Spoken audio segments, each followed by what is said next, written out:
순대 6조각에 25,000원, 갈치구이 한 접시에 16만원, 렌터카 하루 빌리는데 비행기 값보다 더 나오는 곳. 한때 신혼여행의 성지였고 힐링의 천국이었던 제주도 이야기입니다. 코로나 때 해외여행이 막히니까 제주도로 사람들이 몰렸고 그때 업주들이 욕심을 부렸어요. 평소보다 2배, 3배 가격을 받았습니다. 렌터카는 5배까지 올린 것도 있었죠. 그 결과가 어떻게 됐을까요? 2025년 상반기에만 음식점 942곳이 문을 닫았고 한 달에 숙박업소 100곳 이상이 경매로 나왔습니다. 한국인 관광객은 15만 명 이상 줄었는데 그 빈자리를 중국인 관광객이 채우고 있어요. 제주도 공항 입국장에서 나오는 사람 절반 이상이 중국어를 쓰고 있습니다. 제주도가 어쩌다 이렇게 됐을까요? 오늘은 한국인이 제주도를 버린 진짜 이유를 이야기해 보겠습니다.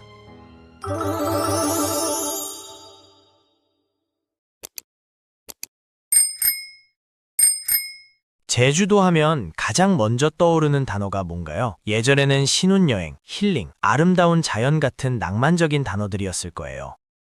지금은 어떻습니까? 바가지, 비싸다, 불친절 같은 단어들이 먼저 떠오르는 분들이 많을 겁니다. 실제로 최근 제주도 관광협회가 운영한 불편신고센터에 접수된 민원이 860건이 넘었어요. 칭찬은 고작 4건이었습니다. 신고까지 하기 귀찮아서 그냥 넘어간 사람들까지 생각하면 실제로는 훨씬 더 많은 사람들이 불만을 느꼈다는 뜻이죠. 민원의 내용은 대부분 비슷했습니다. 숙박비가 너무 비싸다. 렌터카 수수료만 20만 원이 나왔다. 서울보다 해산물 가격이 더 비싸다. 불친절하다는 내용들이었어요. 특히 렌터카 관련 불만이 많았습니다. 비행기 값보다 렌터카가 더 비싸다는 말이 커뮤니티에서 유행할 정도였으니까요. 제주도는 차 없이 여행하는 게 사실상 불가능한 곳이라 렌터카는 필수예요. 그런데 성수기에는 가격 비교하느라 고생하고 막상 빌리면 각종 수수료에 놀라는 경우가 많았죠. 지난달 제주도 다녀온 한 직장인의 이야기를 들어봤습니다. 가족 4식구가 3박 4일 동안 제주도 여행을 계획했대요. 항공권 예매하고 숙소 잡고 렌터카까지 빌렸는데 막상 가보니 예상을 훌쩍 넘어버렸다고 합니다. 첫날 저녁 해산물 식당에 갔는데 메뉴판을 보고 깜짝 놀랐대요. 회 한 접시가 5만 원부터 시작이더래요. 서울에서 먹던 가격의 2배였습니다. 그래도 제주도까지 왔는데 하면서 주문했는데 나온 양을 보고 또 한 번 놀랐답니다. 서울에서 3만 원짜리보다도 적었대요. 아이들이 배고파하니까 추가 주문을 할 수밖에 없었고 저녁 한 끼에 20만 원이 넘게 나왔습니다. 렌터카는 더 가관이었어요. 인터넷으로 예약할 때는 하루 5만 원이라고 했는데 막상 공항에서 차를 인수받으려니 보험료, 내비게이션 대여료, 차량 청소비, 유류비 선납금까지 온갖 명목에 추가 비용이 붙더래요. 결국 하루 10만 원이 넘게 나왔습니다. 3박이면 30만 원인데 이 돈이면 서울에서 택시 타고 다녀도 남는다고 하시더라고요. 숙소도 문제였습니다. 예약 사이트 사진으로는 깔끔하고 넓어 보였는데 실제로 가보니 사기였대요. 방은 좁고 시설은 낡았으며 청소 상태도 별로였답니다. 그래도 이미 결제한 돈이 아까워서 참고 묵었다고 해요. 그 직장인은 이렇게 말씀하셨습니다. 다음에는 그 돈으로 일본 오사카 갈래요. 비행기 값 조금만 더 보태면 해외여행 가는데 제주도에서 이렇게 바가지 쓸 바엔 차라리 외국이 낫죠. 이런 분들이 한둘이 아닙니다. 여행 커뮤니티를 들어가 보면 제주도 후기 게시판이 아예 따로 있을 정도예요. 그런데 최근 글들을 보면 부정적인 내용이 압도적입니다. 한 글은 이렇게 시작하더라고요. 제주도 여행 비추합니다. 돈 아깝습니다. 댓글도 가관이에요. 저도 작년에 갔다가 호구됐어요. 차라리 부산 가세요. 그 돈이면 태국 푸켓 갑니다. 이런 반응들이 주르륵 달려 있습니다. 더 놀라운 건 이런 여론이 단순히 인터넷 커뮤니티에만 머무는 게 아니라는 겁니다. 실제 통계로도 나타나고 있어요. 올해 4월까지 제주도 방문객은 389만 명으로 작년보다 크게 감소했습니다. 특히 한국인 관광객 감소폭이 심각해요. 2월 한 달만 봐도 작년보다 15만 명 이상 줄었습니다. 봄 성수기였던 4월도 마찬가지였고요. 여름 휴가철이었던 7월과 8월에도 반등하지 못했습니다. 사람들이 정말로 제주도를 외면하기 시작한 겁니다. 숙박업계는 더 심각합니다. 5성급 호텔들이 객실 가격을 평균 2만 원씩 내렸는데도 투숙률이 절반밖에 안 된다고 해요. 주말에도 빈방이 수두룩하다는 겁니다. 평일은 말할 것도 없고요. 한 호텔 관계자는 이렇게 말했습니다. 코로나 때는 예약이 석 달 전부터 마감됐는데 지금은 당일 예약도 가능합니다. 이런 적은 처음이에요. 가격을 낮췄는데도 손님이 안 오니까 호텔들이 경매로 나오기 시작했어요. 6월 한 달에만 100건이 넘는 숙박업소가 경매에 나왔습니다. 코로나 이전과 비교하면 4배나 늘어난 수치죠. 감정가보다 15% 낮은 가격에 낙찰되는데도 매수자가 없는 경우도 많답니다. 그만큼 제주도 숙박업에 대한 전망이 어둡다는 뜻이에요. 음식점 상황은 더 처참합니다. 올해 상반기에만 942곳이 문을 닫았어요. 작년 같은 기간보다 135곳이나 더 많은 숫자입니다. 하루 평균 5곳 이상이 폐업하는 셈이죠. 제주시 중심가를 걸어보면 느껴집니다. 임대 안내문이 붙은 가게들이 질비해요. 어떤 건물은 1층부터 3층까지 전부 비어있기도 합니다. 불과 1년 전만 해도 웨이팅이 길게 늘어서던 유명 맛집도 요즘은 한산하기 짝이 없습니다. 한 해산물 식당 주인은 이렇게 하소연했어요. 예전에는 점심시간에 자리가 없어서 손님들 돌려보내기도 했는데 요즘은 테이블 절반이 비어 있어요. 저녁 장사는 더 안 되고요. 재료값은 계속 오르는데 손님은 줄어드니 정말 막막합니다. 그래도 가격을 올릴 수는 없대요. 이미 비싸다는 인식이 박혀 있는데 가격까지 올리면 손님이 아예 안 온다는 겁니다. 그렇다고 가격을 유지하자니 적자가 쌓이고요. 결국 버티다 못해 문을 닫는 곳들이 속출하고 있습니다. 렌터카 업계도 비슷합니다. 가동률이 60%대로 떨어졌어요. 코로나 때는 100%를 훌쩍 넘어서 차량이 부족할 정도였는데 지금은 주차장에 놀고 있는 차들이 넘쳐납니다. 그래서 가격 경쟁이 치열해졌어요. 조금이라도 손님을 끌어오려고 할인 이벤트를 하는데 그러다 보니 수익성은 더 악화되는 악순환이 반복되고 있습니다. 제주도 전체 상권이 무너지고 있다는 느낌입니다. 관광사 거리 같은 유명 관광 상권의 공실률이 16%를 넘었어요. 10곳 중 2곳은 비어있다는 얘기죠. 원도심은 더 심각합니다. 중앙로 일대를 조사해봤더니 전체 점포의 18%가 공실이었습니다. 어떤 골목은 4곳 중 1곳이 빈 가게였어요. 왜 이렇게 됐을까요? 코로나 때 너무 과도하게 가격을 올렸던 게 결정타였습니다.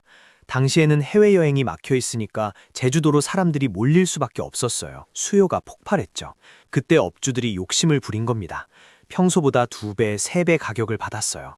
렌터카는 5배까지 올린 것도 있었답니다. 그래도 손님들이 줄을 섰으니까 계속 올렸던 거예요. 숙박비도 마찬가지였습니다.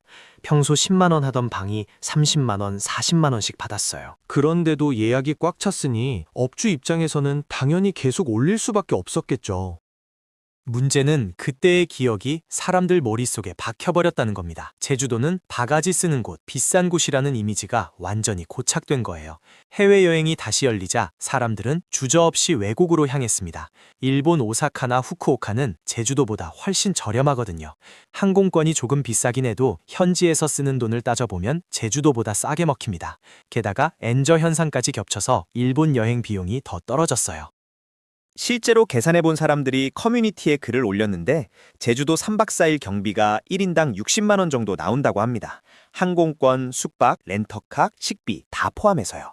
일본 오사카는 같은 조건에 50만 원이면 충분하다고 해요. 더 싸면서 볼거리도 많고 음식도 맛있으니 당연히 일본을 선택하게 되는 거죠. 동남아는 더 저렴합니다. 태국 방콕이나 베트남 다낭은 40만 원이면 여유롭게 다녀올 수 있어요. 호텔도 제주도 모텔보다 훨씬 좋고 음식도 다양하고 저렴하며 쇼핑할 것도 많습니다. 이러니 굳이 제주도를 갈 이유가 없어진 거예요. SNS를 보면 더 확실합니다. 인스타그램이나 페이스북에 여행 후기를 올리는 사람들 보면 예전에는 제주도 인증샷이 많았는데 요즘은 일본이나 동남아 사진이 압도적이에요. 젊은 세대일수록 이런 경향이 뚜렷합니다. 20대, 30대들은 가성비를 따지거든요. 같은 돈이면 더 나은 경험을 주는 곳을 선택하는 게 당연하죠. 관광객이 빠져나가니까 가장 먼저 타격을 받는 사람들이 생겼습니다. 바로 제주도에서 꿈을 꾸며 내려왔던 청년 창업자들이에요. 서울에서 직장 생활하던 한 30대 여성은 3년 전 회사를 그만두고 제주도로 내려왔습니다. 제주살이를 꿈꿨던 거죠. 바다가 보이는 작은 카페를 열고 싶었대요. 아침에 일어나면 창문 너머로 푸른 바다가 보이고 여유롭게 커피 한 잔 마시면서 하루를 시작하는 삶을 상상했답니다. 서울에서는 월급이 350만 원 정도 나왔어요. 나쁘지 않은 조건이었죠. 하지만 출퇴근 시간에 지하철에 시달리고 상사 눈치 보면서 야근하는 게 너무 지겹더래요. 카페 오픈하는데 드는 돈이 1억이 넘었습니다. 보증금 5천만 원, 인테리어 3천만 원, 커피 기계랑 각종 기구 구입에 2천만 원 이상 들어갔어요. 저축한 돈으로는 부족해서 대출도 4천만 원 받았습니다. 그래도 제주도 바다 앞 카페니까 손님들이 많이 올 거라고 확신했대요. 처음 몇 달은 신기함에 찾아오는 손님들이 있었습니다. SNS에 올린 사진이 조금씩 퍼지면서 주말에는 웨이팅도 생겼어요. 문제는 시간이 지나면서 시작됐습니다. 주말 손님은 여전히 오는데 평일이 텅텅 비기 시작했어요. 월요일부터 목요일까지는 하루 손님이 10명도 안 되는 날이 허다했답니다. 커피 한 잔에 6,000원을 받는데 하루 매출이 5만 원도 안 나오는 거예요. 임대료는 한 달에 200만 원이었습니다. 전기세, 수도세, 재료비까지 합치면 고정 비용만 300만 원이 넘었어요. 주말 이틀 장사로는 도저히 감당이 안 됐습니다. 더 큰 문제는 관광객 자체가 계속 줄어들었다는 겁니다. 결국 1년을 버티지 못하고 문을 닫았습니다. 투자한 돈 1억은 거의 날렸고 남은 건 대출금 6천만 원이었어요. 가게 정리하면서 집기 팔아봤자 2천만 원밖에 안 됐답니다. 다시 서울로 올라와서 재취업을 알아봤는데 쉽지 않더래요. 1년 동안 경력 공백이 생긴 데다 나이도 35살이 넘었거든요. 겨우 들어간 곳이 예전 직장보다 월급이 100만 원 적은 곳이었습니다. 그녀는 이렇게 말했어요. 제주도 내려가기 전으로 돌아갈 수만 있다면 절대 안 내려갔을 거예요. 1억이랑 1년이라는 시간을 날렸어요. 제주살이라는 낭만에 속았습니다. 비슷한 사례가 정말 많습니다. 제주도 구자읍에서 게스트하우스를 운영하던 한 30대 남성도 비슷한 경험을 했어요. 32살에 회사를 그만두고 제주도로 내려왔는데 게스트하우스 하나 사는데 2억 5천만 원이 들었답니다. 부모님한테 1억 빌리고 대출 1억 5천만 원 받아서 마련한 돈이었어요. 건물 자체가 오래돼서 수리하는데도 돈이 많이 들었습니다. 화장실 5개 리모델링하고 방마다 에어컨 새로 달고 외벽 페인트 칠하고 하니까 추가로 3천만 원이 더 들어갔어요. 처음에는 예약이 잘 들어왔어요. 외국인 배낭여행객들이 많이 찾았고 한국 젊은이들도 저렴한 숙소 찾아서 왔습니다. 한 달에 매출이 1,000만 원 정도 나왔어요. 고정비용 빼고 나면 순이익이 400만 원 정도였죠. 문제는 작년부터 시작됐습니다. 예약이 뚝 끊긴 거예요. 한 달 매출이 600만 원, 500만 원, 400만 원으로 계속 떨어졌습니다. 고정비용이 500만 원인데 매출이 400만 원이면 적자죠. 결국 1년 반 만에 게스트하우스를 팔기로 결정했습니다. 내놓은 가격이 1억 5천만 원이었는데 아무도 사려는 사람이 없더래요. 가격을 1억 2천만 원으로 낮췄어요. 그래도 연락 오는 사람이 없었습니다. 결국 1억으로 내렸는데 그제야 한 분이 관심을 보였답니다. 하지만 실제로 보러 오셔서는 이것저것 트집 잡으면서 8천만 원에 사겠다고 하더래요. 울면서 팔았답니다. 2억 5천만 원 주고 샀는데 8천만 원에 판 거예요. 1억 7천만 원 손해본 겁니다. 지금은 빚 7천만 원을 안고 다시 서울로 올라와 편의점에서 야간 근무하고 낮에는 배달 일을 하고 있답니다. 통계를 보면 이런 사례가 얼마나 많은지 알 수 있어요. 한 해 동안 청년 기업이 약 2,700개 생겼는데 폐업한 곳이 약 2,550개였습니다. 창업 대비 폐업 비율이 95%예요.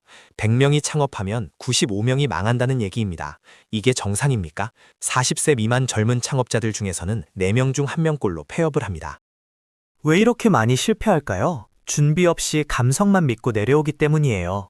제주도 바다 보면서 카페하면 낭만적일 거라고 생각하는 거죠. SNS에 올라온 예쁜 카페 사진들 보면서 나도 저렇게 할 수 있을 거라고 착각합니다. 실상은 완전히 달라요. 관광지라는 특성상 성수기와 비수기 차이가 엄청납니다. 여름 석 달은 장사가 되는데 나머지 9달은 한산해요. 겨울에는 날씨도 안 좋고 관광객도 없어서 매출이 거의 제로에 가까운 날도 많습니다. 인구 유출도 심각한 수준입니다. 올해 상반기에만 순 유출 인구가 3,000명을 넘었어요. 제주도로 들어오는 사람보다 나가는 사람이 3,000명 더 많다는 뜻입니다. 6월 한 달만 봐도 514명이 제주도를 떠났습니다. 한때는 제주살이 열풍으로 연간 1만 명 이상 인구가 늘어났는데 이제는 완전히 반대 상황이 된 거예요. 떠나는 사람들 중 상당수가 20대, 30대 청년층입니다. 일자리가 없고 물가는 비싸니까 버틸 수가 없는 거죠. 한국인 관광객이 빠져나간 자리를 채우는 사람들이 있습니다. 바로 중국인 관광객이에요. 특히 중국인 관광객이 급격하게 늘어났습니다. 올해 상반기에만 100만 명을 돌파했어요. 이건 사상 최초 기록입니다. 한국인은 줄어드는데 중국인은 늘어나는 기묘한 상황이 벌어진 거죠. 제주도 공항에 가보면 확실히 느껴집니다. 입국장에서 나오는 사람들 절반 이상이 중국어를 쓰고 있어요. 크루즈선도 마찬가지입니다. 하루에 크루즈 관광객만 1만 명이 넘게 들어오는 날도 있어요. 관광업계는 반색했습니다. 한국인이 안 와도 중국인이 오니까 매출이 유지될 거라고 생각했어요. 실제로 면세점이나 일부 관광지는 중국인 단체 관광객 덕분에 매출이 올랐습니다. 하지만 문제가 있었어요. 중국인 관광객들이 쓰는 돈이 생각보다 적다는 겁니다. 예전 중국인들은 한국 오면 명품도 사고 화장품도 많이 샀어요. 면세점에서 수백만 원씩 쓰는 게 일반적이었죠. 지금은 완전히 달라졌습니다. 중국도 경기가 안 좋으니까 가성비를 따지기 시작한 거예요. 면세점이나 백화점 대신 다이소나 올리브영 같은 저가 매장으로 향합니다. 더 큰 문제는 중국 자본업소들입니다. 제주도에는 이미 중국인이 운영하는 음식점, 숙박업소, 카지노가 많아요. 단체 관광객들은 여행사에서 짜준 코스대로 움직이는데 그 코스가 전부 중국인 업소들입니다. 아침에 중국인 호텔에서 일어나서 중국인 식당에서 밥 먹고, 중국인 가게에서 쇼핑하고, 중국인 카지노에서 놀고, 다시 중국인 호텔로 돌아가는 거예요. 한국인 업소는 거의 들르지 않습니다. 결국 중국인 관광객이 산 돈은 중국으로 빠져나갑니다. 제주도 내수 경제에는 별로 도움이 안 되는 거죠. 한 한식당 사장님은 이렇게 말했습니다. 중국인 관광객 100만 명 온다고 해서 기대했는데 우리 가게는 중국인 손님 한 명도 안 와요. 전부 중국 식당으로 가더라고요. 한국인은 안 오고 중국인도 안 오니까 우리는 뭘 먹고 살라는 건지 모르겠어요. 실제로 제주도 상권이 중국 자본에 잠식당하고 있다는 우려가 큽니다. 제주시 일부 지역은 간판이 전부 중문으로 되어 있어요. 한글 간판을 찾기 어려울 정도입니다. 마치 중국의 어느 도시에 온 것 같은 착각이 될 정도죠. 한국 관광객들은 이런 분위기를 싫어합니다. 한국 땅인데 중국 같아요. 제주도 왔는데 한국어가 안 들려요. 중국인 천지라 힐링이 안 돼요. 이런 불만이 쏟아집니다. SNS에도 이런 글들이 많아요. 제주도 갔다가 중국 온 줄 알았어요. 어딜 가도 중국인 단체 관광객뿐이에요. 시끄럽고 정신없어서 쉬러 온 건지 스트레스 받으러 온 건지 모르겠어요. 더 심각한 건 무질서 문제입니다. 일부 중국인 관광객들이 기초 질서를 지키지 않는 경우가 많아요. 무단 횡단은 기본입니다. 신호등이 빨간불인데도 그냥 건너는 거예요. 제주경찰청에서 1시간 동안 단속을 진행했는데 총 26명이 적발됐어요. 무단 횡단, 안전띠 미착용, 중앙선 침범, 인도주행 등 다양한 위반 사항들이었습니다. 놀라운 건 이 중 대부분이 외국인이었다는 겁니다. 한날 동안 제주도에서 적발된 무질서 행위가 4,136건이었어요. 하루 평균 50건이 넘는 무단 횡단이 적발되고 거리에서 소란 행위도 자주 발생합니다. 불법 체류 문제는 더 심각합니다. 최근 기준으로 누적 불법 체류자가 1만 119명이에요. 이 중 93%가 중국 국적입니다. 1만 명이 넘는 중국인이 제주도에 불법으로 머물고 있다는 얘기죠. 어떻게 이렇게 많아졌을까요? 제주도는 무비자로 입국할 수 있거든요. 관광 목적으로 들어와서 그냥 눌러앉는 겁니다. 일자리를 찾아서 불법으로 일하는 거예요. 단속이 쉽지 않습니다. 워낙 많으니까 일일이 찾아내기 어렵고 찾아낸다 해도 강제 출국 절차가 복잡해요. 제주도 주민들의 불만이 쌓이고 있습니다. 우리 섬이 중국 땅이 되는 것 같아요. 밤에 혼자 다니기 무서워졌어요. 예전처럼 평화로운 제주도가 아니에요. 이런 목소리들이 나옵니다. 실제로 주민 설문조사를 해보니 절반 이상이 외국인 관광객 증가에 부정적이었어요. 경제적으로는 도움이 될 수 있지만 생활 환경이 나빠진다는 겁니다. 제주도가 선택의 기로에 섰습니다. 중국인 관광객을 더 받아들여서 경제를 살릴 것인가? 아니면 환경과 질서를 지키기 위해 제한할 것인가? 양쪽 다 선택하기 어려운 상황이에요. 중국인 관광객을 받으면 당장 매출은 오르지만 한국인 관광객은 더 떠나고 제주도 이미지는 더 나빠집니다. 제한하면 경제적 타격이 크죠. 이미 중국인 관광객에 의존하는 업소들이 많으니까요. 한국인들의 반응은 냉담합니다. 중국인 천지인 제주도는 안 가요. 차라리 해외 가겠어요. 제주도는 이제 중국 관광지예요. 이런 댓글들이 넘쳐납니다. 한번 떠난 마음을 돌리기는 정말 어렵습니다. 제주도가 이대로 무너지는 걸 지켜만 볼 수는 없었습니다. 지자체와 정부가 나섰어요. 가장 먼저 손댄 게 바가지 요금 문제였습니다. 16만 원짜리 갈치구이 논란 이후에 갈치 전문 음식점 200곳을 대상으로 메뉴 개선 권고를 했어요. 혼자 여행하는 사람들을 위해 1인분 메뉴를 만들라는 거였죠. 렌터카 바가지 요금도 잡겠다고 나섰습니다. 숨겨진 추가 비용을 명확하게 공지하도록 했고 위반하는 업체는 과태료를 부과하겠다고 경고했어요. 효과가 있었을까요? 솔직히 말하면 미미했습니다. 일시적으로 관심은 생겼지만 실제 방문객 수는 크게 늘지 않았어요. 왜일까요? 한 번 무너진 신뢰는 쉽게 회복되지 않기 때문입니다. 사람들 머릿속에 박힌 제주도는 바가지 쓰는 곳이라는 이미지가 쉽게 지워지지 않는 거예요. 한두 번 가격 내리고 이벤트 한다고 해서 믿음이 돌아오지 않습니다. 게다가 서비스 불친절 문제는 여전했어요. 가격만 낮춘다고 해결되는 게 아니거든요. 근본적인 문제는 해결되지 않았다는 겁니다. 제주도 경제 구조 자체가 관광 의존도가 너무 높아요. 관광객이 오면 돈이 돌고 안 오면 다 죽는 구조입니다. 이게 건강한 경제일까요? 절대 아니죠. 다른 산업을 키워야 하는데 그게 쉽지 않습니다. 제주도는 섬이라는 지리적 한계가 있어요. 제조업하기에는 물류비가 너무 많이 들고 IT 산업 같은 것도 인프라가 부족합니다. 결국 관광업밖에 답이 없는데 그 관광업이 무너지고 있는 겁니다. 자영업자들의 고통은 계속되고 있습니다. 한 음식점 사장님은 이렇게 하소연했어요. 지자체에서 가격 낮추라고 하는데 원가는 계속 오르잖아요. 재료비는 작년보다 20% 올랐고 전기세, 가스비도 엄청 올랐어요. 최저임금도 올라서 인건비 부담도 커졌고요. 가격 낮추면 저는 뭘 먹고 살라는 겁니까? 정말 딜레마입니다. 가격을 낮춰야 손님이 오는데 낮추면 남는 게 없어요. 가격을 유지하면 손님이 안 오고요. 어느 쪽을 선택해도 답이 없는 상황입니다. 앞으로 제주도는 어떻게 될까요? 솔직히 말하면 밝지 않습니다. 하반기에 중국인 단체 관광객 무비자 입국이 더 확대될 예정이에요. 제주도 관광업계는 이걸 기대하고 있습니다. 중국인이라도 와야 매출이 나오니까요. 하지만 이게 정말 답일까요? 중국인 관광객만 늘어나면 한국인은 더 떠날 겁니다. 지금도 중국인 천지라고 불만인데 더 늘어나면 어떻게 될까요? 제주도가 완전히 중국 관광지가 되는 겁니다. 장기적으로 봤을 때 이게 제주도의 이득일까요? 절대 아닙니다. 중국 의존도가 높아지면 중국 눈치를 볼 수밖에 없어요. 중국 경기가 나빠지거나 정치적 이유로 관광객 송출을 막으면 제주도 경제는 바로 무너집니다. 실제로 과거에도 그런 일이 있었잖아요. 사드 배치 문제로 중국이 한국 관광을 금지시켰을 때 제주도가 얼마나 타격을 받았습니까? 제주도가 살 길은 한국인 관광객을 되찾는 것뿐이에요. 그러려면 가격을 정상화해야 하고 서비스를 개선해야 하고 제주도만의 특색을 살려야 합니다. 다른 곳에서는 경험할 수 없는 것들을 만들어야 해요. 깨끗한 자연, 독특한 문화, 특별한 체험 프로그램 같은 거죠. 사계절 관광이 가능하도록 해야 합니다. 지금은 여름에만 사람이 몰리잖아요. 봄, 가을, 겨울에도 즐길 거리를 만들어야 해요.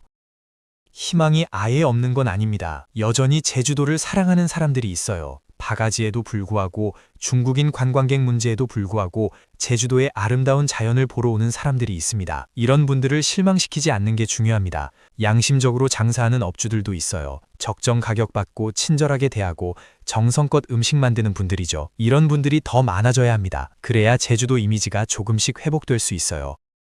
제주도의 미래는 아직 결정되지 않았습니다. 지금부터 어떻게 하느냐에 따라 달라질 수 있어요. 다시 예전처럼 한국인들이 가장 사랑하는 관광지가 될 수도 있고 아니면 완전히 몰락해서 중국 관광지로 전락할 수도 있습니다. 선택은 제주도의 몫입니다.